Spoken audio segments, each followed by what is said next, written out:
Olá, vamos buscar um pouco de paz para hoje? A palavra de hoje está no livro de Gênesis, capítulo 3, versículo 1 ao 5. É um diálogo bem conhecido, mas que nós vamos tirar algumas lições desta conversa. No versículo 1 diz assim: Mas a serpente, mais astuta que todos os animais selvagens, que o Senhor Deus tinha feito, disse à mulher: É verdade que Deus disse: Não comam do fruto de nenhuma árvore do jardim? A mulher respondeu à serpente: Do fruto das árvores do jardim podemos comer, mas do fruto da árvore que está no meio do jardim, Deus disse: Você não deve comer dele, nem tocar nele, para que não venham a morrer. Versículo 4. Então a serpente disse à mulher: É certo que não morrerão, porque Deus sabe que no dia em que dele comerem, os olhos de vocês se abrirão, e como Deus, vocês serão conhecedores do bem e do mal. Palavras distorcidas sobre o nosso Deus. É isso que Satanás é especialista em fazer. Desde o céu, Lúcifer tem essa missão de distorcer o caráter de Deus e tudo aquilo que ele disse. No céu, ele lançou a dúvida sobre o caráter de Deus e levou uma terça parte dos anjos a acreditar em suas mentiras.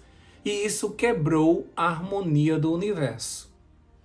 Foi lançado à terra e distorceu aqui também as palavras de Deus, confundindo Eva, que acabou duvidando de Deus e desobedecendo às suas ordens. Ele já chega exagerando e dizendo que Deus não permite que eles comam nem o fruto. E aí, Eva desenvolve uma conversa com ele. Já foi um grande erro ela conversar com o diabo. Nós não conversamos com o diabo, nós o repreendemos e resistimos a ele e, se necessário, fugimos, saímos de sua presença. E Eva começa a explicar a ele como se ele não soubesse o que Deus tinha dito. E ela também recebeu essa instrução de Adão e ela já acrescentou coisas à palavra de Deus, à ordem de Deus. Ela diz que foi dado ordem a eles que não deveriam nem sequer tocar no fruto. Deus nunca disse isso. Disse apenas que não era para comer do fruto. Até porque eles cultivavam o jardim e uma hora ou outra eles iam ter que tocar nesse fruto, eles tinham que ajeitar essa árvore também. Mas isso não vem ao caso. O que é importante nós entendermos é que Satanás ele não está preocupado com qual a imagem que você tem de Deus, contanto que ela não corresponda à realidade. No livro Testemunhos para a Igreja, na página 628, diz assim: É o constante cuidado de Satanás manter a mente dos homens ocupadas com aquilo que os impede de obter o conhecimento de Deus. Então, se você perceber, nós estamos distraídos. Nós estamos o tempo todo cheio de tarefas, mas nenhuma delas envolve o nosso lado espiritual muitas vezes. Ou quando somos muito ocupados com atividades eclesiásticas da nossa igreja, nós não temos o contato com o dono da igreja. E muitas vezes nós fazemos tarefas, mas não temos intimidade com Deus. Nós, quando partimos para um conhecimento de Deus, Satanás vem para distorcer essa imagem, para que você não tenha a imagem correta de Deus. Porque isso faria uma diferença muito grande na tua vida espiritual. A tua fé iria lá para cima se você tivesse esse conhecimento pleno de Deus, conforme a palavra de Deus apresenta. Então, desde o início do grande conflito, o propósito de Satanás tem sido representar mal o caráter de Deus e provocar rebelião contra a sua lei. Isso está no livro Patriarcas e Profetas, página 287.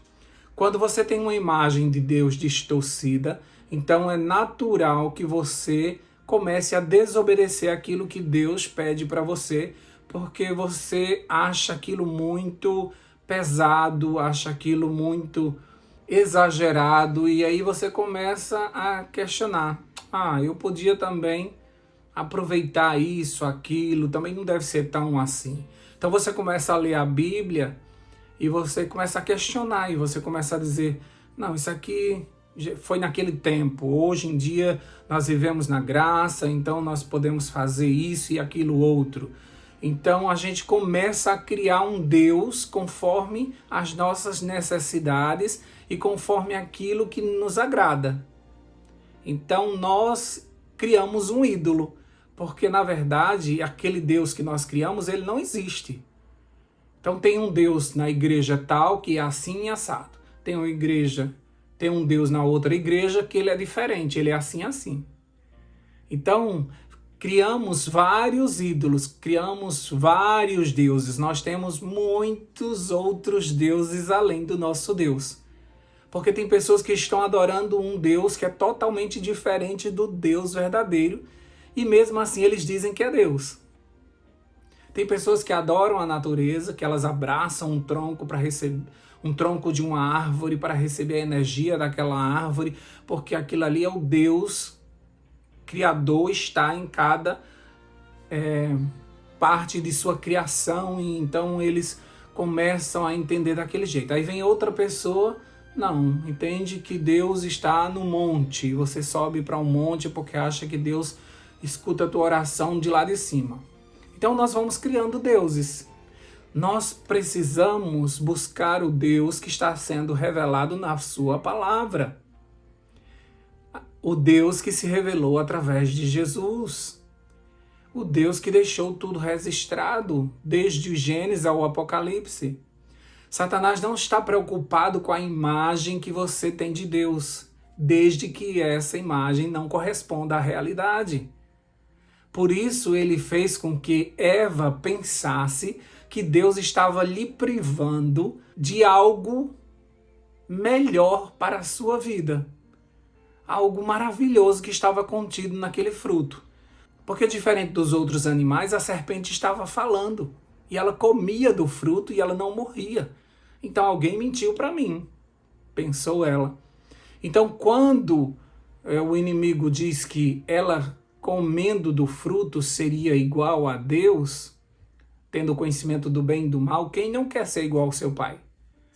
Todos nós queremos, nós temos o nosso pai como o nosso exemplo, o nosso herói, então nós queremos ser igual a ele. Quando nós temos um pai digno de ser imitado, tá? Tem algumas outras figuras aí que não vale a pena você imitar não, senão você vai direto para o inferno.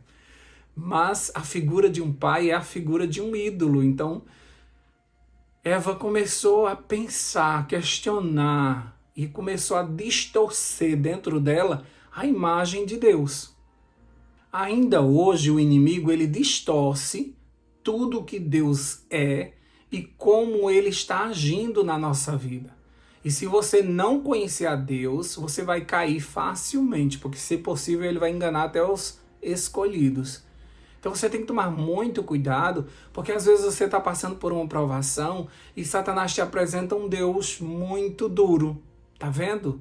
Deus viu que você fez algo errado e por isso que ele está te castigando, por isso que ele está fazendo isso e isso. Você merece passar por esse sofrimento. Você vai aprender nesse sofrimento a respeitar a Deus, porque com Deus não se brinca. Então aí você vai distorcendo tudo aquilo ali e você vai ficando amargurado no seu coração. Ou de outra forma, ele vai te apresentando Deus de uma forma distorcida, quando o teu casamento está se desmanchando. Cadê Deus que não sustentou o teu casamento? Ele te abandonou, ele não quer nada com você porque você casou com a pessoa errada e ele não quer saber mais do teu casamento. E em todas as áreas da nossa vida, Satanás vai apresentar para nós um Deus distorcido. E aí eu fico me perguntando, se nós temos uma imagem de Deus distorcida, será que a gente não está passando uma imagem errada de Deus para as outras pessoas? Será que muitas pessoas não estão sendo convertidas porque eu passei uma forma distorcida de Deus para elas? Será que os meus filhos não querem ir para a igreja porque eu passei para eles uma imagem distorcida de Deus? E esse Deus é muito ruim e eles não querem fazer parte desse Deus. Que a gente tem uma gripe e aí a mãe da gente diz, é porque você não vai para a igreja. A gente perde um emprego, isso é porque você não vai para a igreja. O casamento está se desfazendo, isso é porque você não vai para a igreja. E a gente diz, meu Deus, que Deus vingativo, né? Que Deus que fica desejando o nosso mal. A forma mais segura de você conhecer a Deus é através da Bíblia. E muitas vezes você tem preguiça de estudar a Bíblia, ou você começa e para, e você não busca com tanta intensidade estudar a palavra de Deus para que você tenha uma visão clara de quem de fato é o nosso Deus. De Gênesis a Apocalipse nós podemos chegar à compreensão exata de quem Ele é. E pode ter certeza que isso fará com que você o ame muito mais e tenha sua fé fortalecida. Sabe por quê? Porque a Bíblia nos diz que Ele é onipotente, onisciente, justo, misericordioso, paciente. Ele é amor, Ele é sabedoria, Ele é cheio de graça, Ele é aquele que nos perdoa de todos os nossos pecados. Ele venceu a morte, Ele é soberano, Ele é eterno, e nós poderíamos passar o dia aqui dizendo quem é o nosso Deus. Seus atributos soam como características, como adjetivos de um Deus adorável, que nos enche de prazer e nos dá o privilégio de termos um relacionamento íntimo com esse Deus tão poderoso e, ao mesmo tempo, um Deus tão simples que se fez um de nós, tornando possível que pecadores permanecessem vivos em sua presença santa. Você precisa desenvolver na sua mente uma imagem mais clara de Deus. Talvez você esteja brigando com Deus porque você não o conhece. Se você o conhecesse, você aceitaria tudo o que está acontecendo na tua vida e ainda glorificaria o Senhor, como Paulo, que mesmo na prisão louvava o Senhor, porque sabia que tudo aquilo fazia parte do plano extraordinário de Deus para a sua vida. Essa imagem clara que você precisa ter de Deus, ela vai ser útil para que você salve outras pessoas para o seu reino, quando você passar a imagem correta de Deus para as pessoas, elas também vão se apaixonar por esse Deus. Busque na palavra de Deus quem Ele é, e você vai ter uma imagem de alguém maravilhoso que quer ter um relacionamento contigo. Vamos orar? Deus querido, nós te agradecemos porque o Senhor se revelou a nós, através da sua palavra, através da natureza que proclama a tua glória, através do ser humano, do nosso próximo, que é a tua imagem e semelhança. Mas também o Senhor se revelou na sua palavra. E de Gênesis e Apocalipse nós conseguimos ver adjetivos maravilhosos a teu respeito. Teus atributos são qualidades dignas de ser adorado por todas as suas criaturas. Que privilégio podermos ter um relacionamento íntimo com alguém tão grande, com alguém tão poderoso. Como é magnífico saber que Jesus, Ele nos religou ao Senhor, Ele rasgou o véu e agora nós podemos ter acesso à Tua presença sem ser consumidos, porque o manto da justiça de Jesus nos cobre e por isso nós podemos entrar na Tua presença gloriosa e Te chamar de Pai. De Pai. E nós te pedimos, nosso Pai, que nos ajude a Te conhecer verdadeiramente, para que a gente possa passar para o mundo a Tua imagem como de fato o Senhor é. Nós não podemos ter um relacionamento com o Senhor sem te conhecer, Deus. Por isso, nos ajuda a buscarmos essa intimidade. Nos chama, Espírito Santo, para momentos de oração, de devocional, onde nós entramos na presença do Senhor e sentimos a sua presença poderosa ao nosso lado, nos ajudando a criarmos laços de amizade ao ponto de, quando esse céu se rasgar, a gente levantar os nossos braços e dizer: esse é o nosso Deus. Obrigado, Senhor, porque o Senhor sempre quis habitar entre nós. O Senhor sempre quis estar conosco desde o Jardim do Éden, quando todos os dias o Senhor ia conversar com os nossos pais. Até hoje o Senhor é Deus conosco. Quando Jesus veio a essa terra, o Emanuel, Ele esteve conosco. E antes de ir embora, Ele nos deixou o seu Espírito Santo e hoje o Senhor habita dentro de nós. Ajuda-nos a desenvolvermos essa amizade, para que todas as pessoas vejam que nós parecemos com o nosso amigo, de tanto conviver contigo, que a gente pareça, Senhor Deus, com o Senhor. Em nome de Jesus nós oramos e já te agradecemos. Amém, amém e amém. Paz para hoje é o que eu desejo para você.